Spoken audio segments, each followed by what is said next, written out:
ভারত থেকে ভেসে আসা পাহাড়ি ঢল আর অতিবৃষ্টিতে সৃষ্ট বন্যায় চরম বিপাকে সুনামগঞ্জের মৎস্য চাষিরা। ভেসে গেছে ৮,০০০ পুকুরের ৪,০০০ টন মাছ। ১১ উপজেলা নষ্ট হয়েছে ৫ শতাব্দী মৎস্য। এতে প্রায় ৭২ কোটি টাকার ক্ষয়ক্ষতি বলে দাবি মৎস্য বিভাগের। সুনামগঞ্জ জেলার তরুণ উদ্যোক্তা সোহেল রানা পড়াশোনা শেষ করে চাকরির পেছনে না ছুটে স্বপ্ন দেখেছিলেন মাছ চাষ করে স্বাবলম্বী হওয়ার। কিন্তু সেই স্বপ্ন বাস্তবায়নে বাধা হয়ে দাঁড়াচ্ছে পাহাড়ি ঢলের সৃষ্ট বন্যা।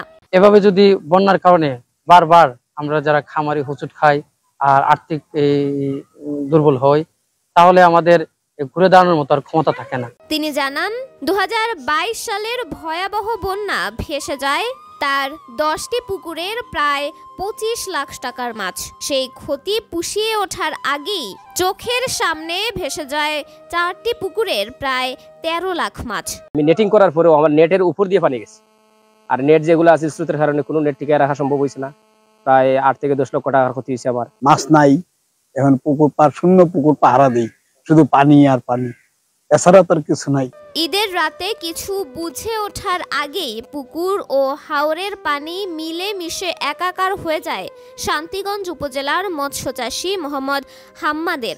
শুধু সোহেল রানা নয়, এমন অবস্থা বেশিরভাগ মৎস্যচাষীদের। বন্যার পানি আমরা মাছ গেছে গিয়ে, যদি সরকার আমাদের কিছু ক্ষতিগ্রস্ত টাকা পয়সা দেন তাহলে আমরা আবার মাছ চাষ করতে পারি। বরাদ্দ পেলে এই তালিকা অনুযায়ী ক্ষতিপূরণের আশ্বাস দেন জেলা মৎস্য কর্মকর্তা শামসুল করিম।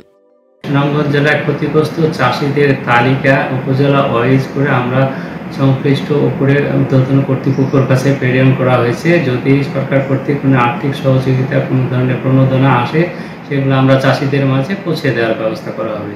সুনামগঞ্জে এবার বন্যায় ভেসে গেছে ৮,০০০ পুকুরের ৪,০০০ টন মাছ, যার মূল্য প্রায় ৭২ কোটি টাকা।